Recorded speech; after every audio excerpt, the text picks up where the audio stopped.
দর্শক, প্রধান উপদেষ্টার বাসভবনের সামনে রয়েছেন আমাদের সহকর্মী আলিমুজ্জামান। আমরা সরাসরি চলে যাচ্ছি সাফওয়ানের কাছে। সাফওয়ান, কর্মসূচিতে এনসিপি কর্মীরা আর কি বলছে? এই মুহূর্তে আমরা প্রধান উপদেষ্টার বাসভবনে রয়েছে এবং এই যে আজকের যে অবস্থান কর্মসূচি যেটা একটু ডাক দিয়েছেন হাসনাত আব্দুল্লাহ, সেটা কিন্তু 10টার কিছু পরে শুরু হয়ে এখন পর্যন্ত চলমান রয়েছে এবং ইতিমধ্যেই এরই প্রতিক্রিয়া হিসেবে যুব ক্রীড়া উপদেষ্টা আসিফ মাহমুদ সজীব ভুইয়া তিনি কিন্তু যেটি জানিয়েছেন যে আওয়ামী লীগের যে অঙ্গ সংগঠন রয়েছে যুবলীগ ও স্বেচ্ছাসেবক লীগ, এই দুটি সংগঠন আসলে নিষিদ্ধের যে প্রক্রিয়া সেটি চলমান রয়েছে। তবে এখানে আসলে এই খবরটি যখন পৌঁছায়, এখানে শিক্ষার্থীরা যখন এই আসিফ মাহমুদ সজীব ভুইয়া স্ট্যাটাসটি দেখেছেন এবং সেখানে কিন্তু তারা বলছেন এটি একটি প্রহসনমূলক স্ট্যাটাস, অর্থাৎ এখানে শিক্ষার্থীরা সেটি আসলে প্রত্যাখ্যান করেছেন এবং তাদের যে আন্দোলন সেটি কিন্তু চালিয়ে নিচ্ছেন। তারা বলছেন যে আওয়ামী লীগের যে কার্যক্রম রয়েছে সেটি আসলে কার্যক্রম বন্ধের সিদ্ধান্ত তারা চান না, তাই তারা চান যে আওয়ামী লীগকে সকল ধরনের রাজনীতি থেকে আসলে নিষিদ্ধ চান এবং পাশাপাশি এই জুলাই যে গণহত্যা চালিয়েছে আওয়ামী লীগ এবং তার আসলে যতদিন না পর্যন্ত বিচার হবে ততদিন না পর্যন্ত আওয়ামী লীগকে আসলে নিষিদ্ধ রাখতে হবে, এমনটি কিন্তু তারা দাবি করছেন। এবং আসলে কিছুক্ষণ পরপরই এখানে নানা মিছিল নিয়ে ঢাকা বিশ্ববিদ্যালয় এবং আশপাশের যে এলাকা রয়েছে এখান থেকে আসলে শিক্ষার্থীরা আসছেন এবং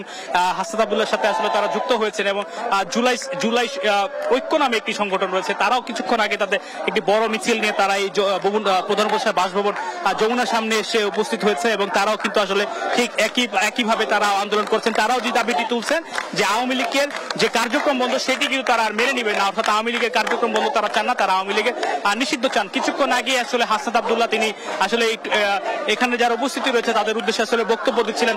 তিনি যেটি বললেন যে উপদেষ্টা পরিষদ থেকে আসলে যে সিদ্ধান্তগুলো নেওয়া হচ্ছে তারা সেটির পক্ষে না, তারা আসলে সেটি মানছেন না। তারা দাবি করছে একটাই আসলে তাদের দাবি, অর্থাৎ আওয়ামী লীগকে যে কোনো মূল্যে আসলে নিষিদ্ধ করতে হবে। এবং আজকে যে অবস্থান কর্মসূচি দেখতে পাচ্ছেন এখানে শুধুমাত্র ঢাকা বিশ্ববিদ্যালয়ের শিক্ষার্থী ছাড়াও যে রাজনৈতিক দলগুলো রয়েছে এনসিপি এবং অন্যান্য যে রাজনৈতিক দল, সেখানে আসলে স্বতঃস্ফূর্তভাবে বিভিন্ন শ্রেণী পেশার মানুষ এসে তাদের সাথে আসলে যোগ হয়েছে এবং তারা আসলে তাদের যে দাবি সেটি কিন্তু জানিয়েছে। অর্থাৎ কিছুক্ষণ পরপরই এখানে নতুন নতুন আসলে মিছিল এসে যুক্ত হচ্ছে এবং আসলে এই জায়গার যে উপস্থিতি সেটি কিন্তু আসলে আস্তে আস্তে আসলে বাড়তে শুরু করেছে এবং পাশে যেহেতু প্রধান উপদেষ্টার বাসভবন রয়েছে এবং এটির যে নিরাপত্তা সেটি কিন্তু নিশ্চিত করার বিষয়ে কাজ করছে আইন শৃঙ্খলা রক্ষাকারী বাহিনী। ব্যাপক উপস্থিতি দেখতে পাচ্ছি আমরা, পুলিশ সহ ডিবি সহ অন্যান্য যে আইন শৃঙ্খলা রক্ষাকারী বাহিনী রয়েছে তাদের ব্যাপক উপস্থিতি আমরা দেখতে পাচ্ছি। এবং এর আগে জানাচ্ছিলাম যে প্রধান উপদেষ্টার বাসভবন যে আশপাশের যে সড়কগুলো রয়েছে সেই সড়কগুলো কিন্তু আসলে বন্ধ করে দেওয়া হয়েছে, অর্থাৎ এই সড়কে কোনো ধরনের যানবাহন সেটি কিন্তু আসলে চলাচল করছে না। এবং দেখতে পাচ্ছেন এখানে আসলে আওয়ামী লীগ নিষিদ্ধের দাবিতে, আওয়ামী লীগের বিচারের দাবিতে বিভিন্ন শ্রেণী পেশার মানুষও কিন্তু আসলে অংশগ্রহণ করছে। তারা আসলে বিভিন্নভাবে এখানে এসে আসলে যে সড়কটি রয়েছে প্রধান উপদেষ্টা বাসভবনের পাশে সেখানে কিন্তু আসলে তারা বসে পড়েছেন। অর্থাৎ তারা বলছেন যে আসলে যত রাতি হোক এবং চূড়ান্ত যে ঘোষণা আওয়ামী লীগ নিষিদ্ধের যে দাবি যে ঘোষণা সেটি না আসা পর্যন্ত তারা কিন্তু তাদের যে আন্দোলন সেটি কিন্তু তারা চালিয়ে নেবে। যদি একজনের সাথে কথা বলতে চাই, তো আজকে মূলত কি দাবি নিয়ে আপনারা আজকে এখানে এসেছেন?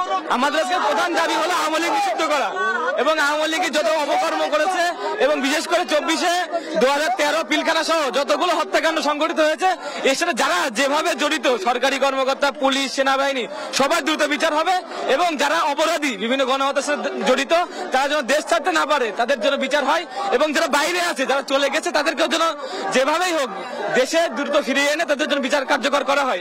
কিছুক্ষণ আগে ক্রীড়া উপদেষ্টা আসিফ মাহমুদ সজীব ভুইয়া তিনি বলেছেন যে যুবলীগ ও স্বেচ্ছাসেবক লীগ নিষিদ্ধের প্রক্রিয়া চলছে, এটা আপনারা কিভাবে নিচ্ছেন? এটা হলো আমাদের একটা মানে আইওয়াস যেটা বলে আমাদের জন্য এখন আন্দোলন বন্ধ করে দিই চলে যাই, এখন যেন কোনো বিশৃঙ্খলা না হয় এই জন্য তাদের একটা আইওয়াস। হাসনাত ভাই বলছে এইগুলো কোনো হয় না, স্বেচ্ছাসেবক লীগ যুবলীগ নিষিদ্ধ করা আর আওয়ামী লীগ নিষিদ্ধ করা এক জিনিস না, ছাত্রলীগ তো নিষিদ্ধ হয়ে গেছে।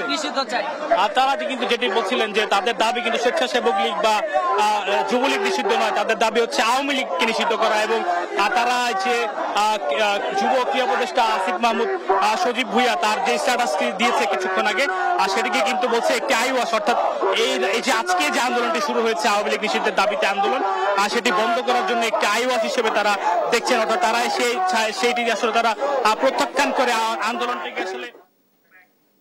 সাফওয়ান, আপনাকে ধন্যবাদ।